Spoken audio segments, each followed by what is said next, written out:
Hey, what's going on, folks? Afternoon edition of Mystics Outlook. We got Cardo W. Jr.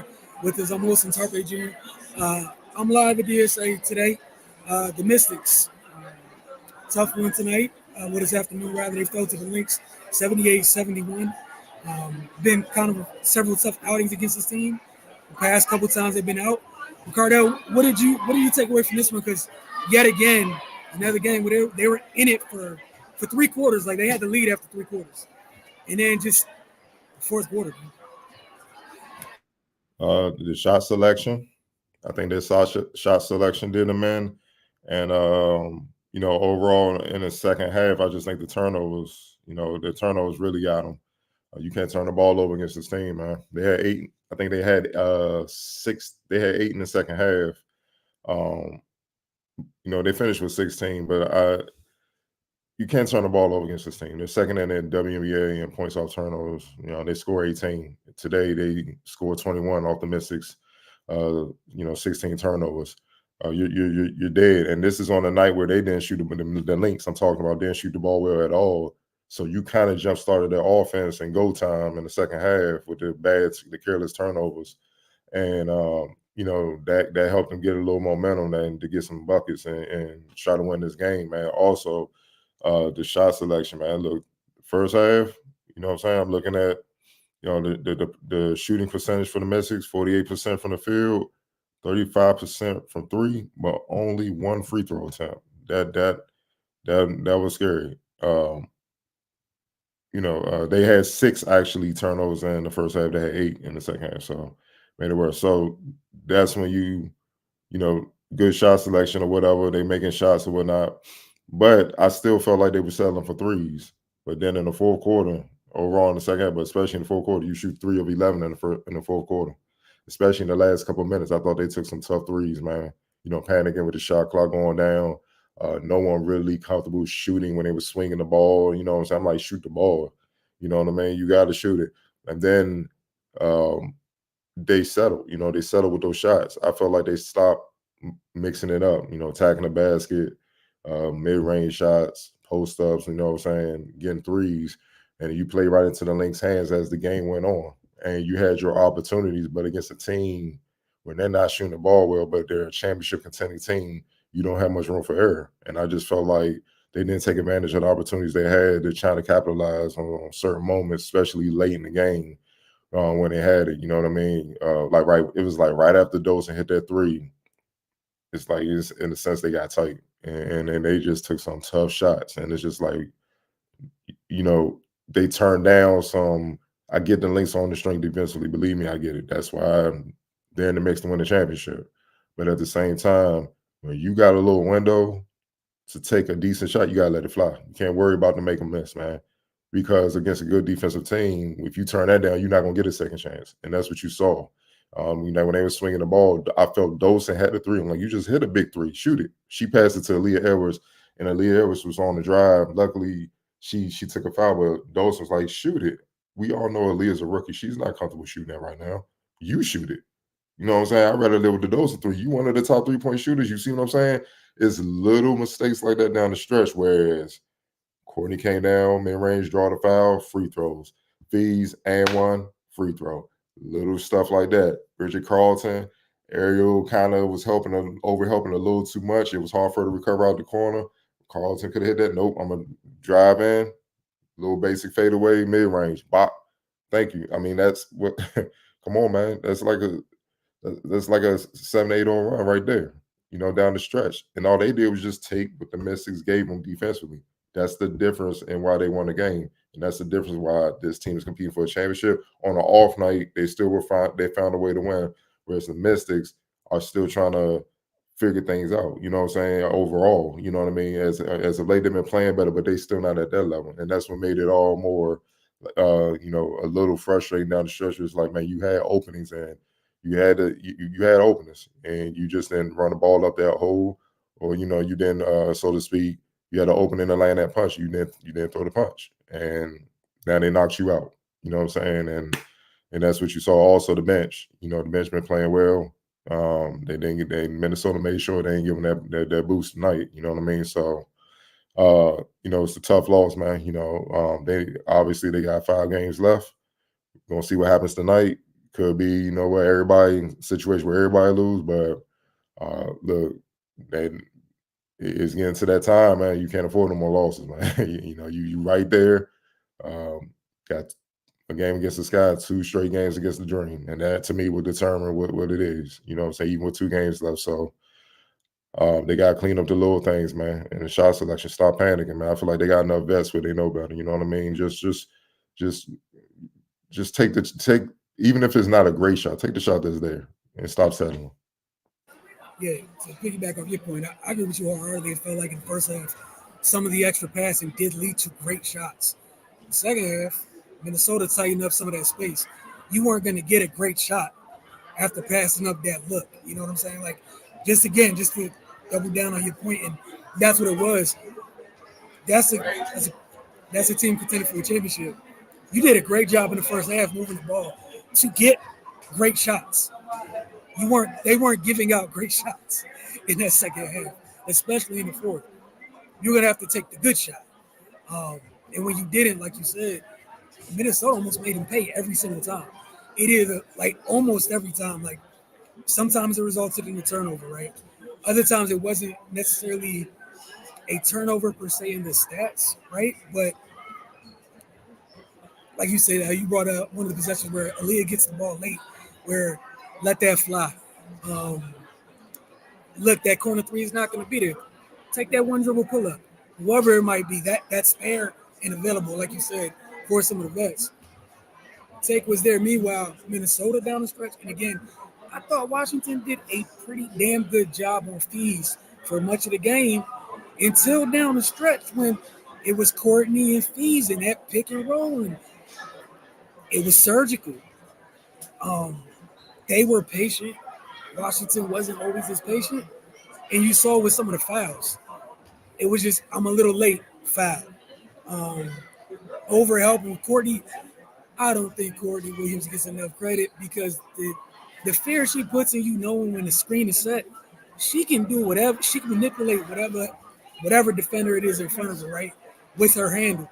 And then again, unlike, all there are good guards in this league that are good mid-range shooters. This is a great mid-range shooter. All right, like this is when you talk about mid-range shooters in the W. She's in that conversation no matter what position we're talking about. She's a female Lou Williams. Yeah, yes, If yes. you don't, if you want to know what her game is, she's a female Lou Williams, and she's toned it down like Lou Williams toned it down as his career went on to be the point That's guard a and all great that. comp. Yes. But you still are aware she can heat up and light you up, and she don't need to do that with Fees and McBride and all them on the team. And the fear that she's able to put in you because they string that pick and roll out until the defense is forced to show their hand. You're Mhm. giving up something. It's a mid-range jumper, a floater, or Fees is getting something.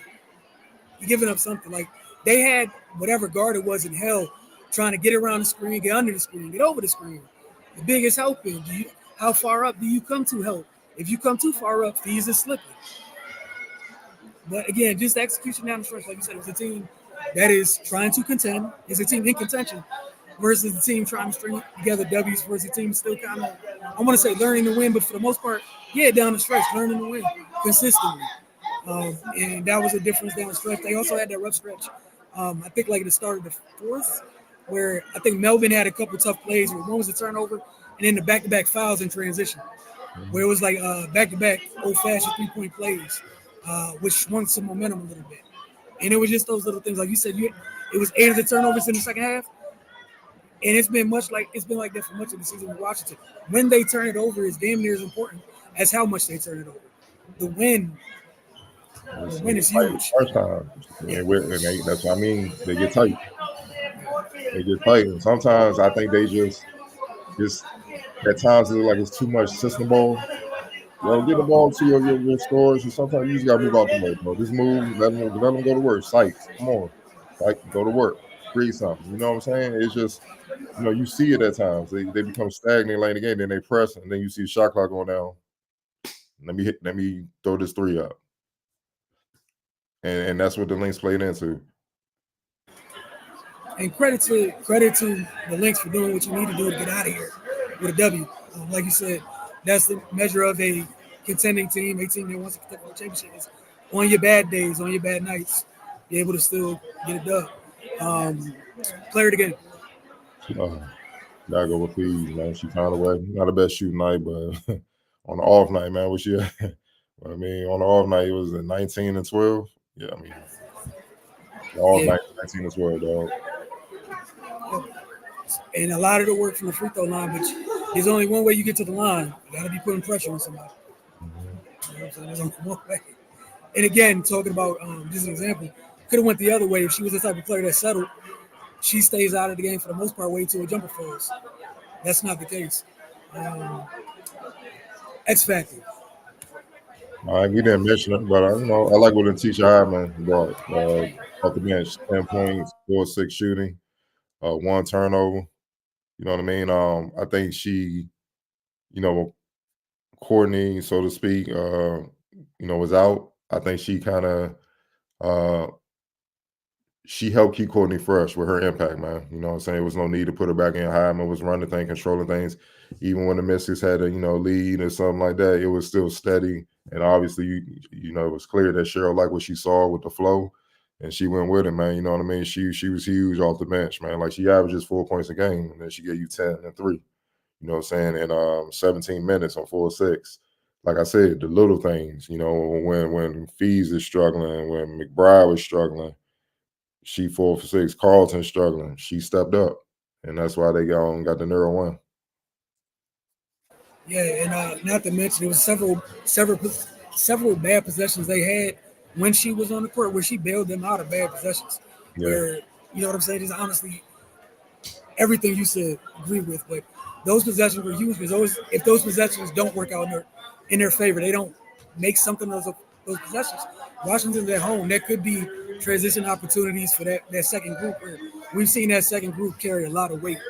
Like I mean, land heavyweight title bout type blows during this last 4 to 6 games for Washington. And I thought she did a great job of kind of controlling the game for the second unit for the Lynx.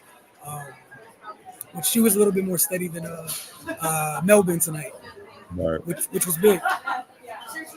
The last thing before you go, the Lynx was 17 and 17 from the line, 11 of 11 in the second half. 11 of 11 in the second half. That tells you what it was. Let me go to the fourth. Yeah, the fourth quarter alone, they were 9 for 9. In winning time. 9 for 9 from the line. In winning time. And that's the thing. And I think sometimes, like I said, we get out of here. That's the thing. Sometimes, like that's the difference between a contending team and a team trying to figure things out. It's down the stretch, y'all. Like winning time it's the barometer for where your team is at. They played to their strengths, and the Mystics, like Minnesota, played to their strengths, and then the Washington seemed like help cater to playing to their strengths with the mistakes that they made. You see what I'm saying? Defensively, turnovers and stuff like that. I mean, it just led to free throws. Like, think about, I mean, dang, 17 for 17, and 11 came in the second half. You know what I mean? Like, that's just breakdowns. No other way to put it. And capitalizing on each and every breakdown is what it felt like. Winning. Yeah, I yeah. think they forgot, they've been trying to rebuild since Lamaya and Simone and Rebecca and Sylvia. The point guard, her name's Waylon, I got you. Waylon. Was that mob did their damage, like 4 WNBA championships, and they retired slowly but surely. I think they forgot how much of a great coach Cheryl is. Cheryl Reeves is, you know what I'm saying? And she got some talent now. She's reminding folks what it is, you know what I'm saying? So, like, in a way, she's similar to Pop for the WNBA side. Same type of damage. So we can win it destroying you, or we can win it playing chess and just calculate the moves. It's however you want it. Man, and again, for watching, like you said, big 3 game stretch coming up. 2 of the next 3 on the road. Next Sunday, they're back at home. But like you said, you got a chance to, if you're able to get it done, you have an opportunity to take wins from the team standing in between you in the 8th spot. again, like you said, those next 3 games, this next stretch this week is huge. Yeah. Again, we'll see how things look. Appreciate you guys tuning in, and y'all enjoy the rest of your weekend.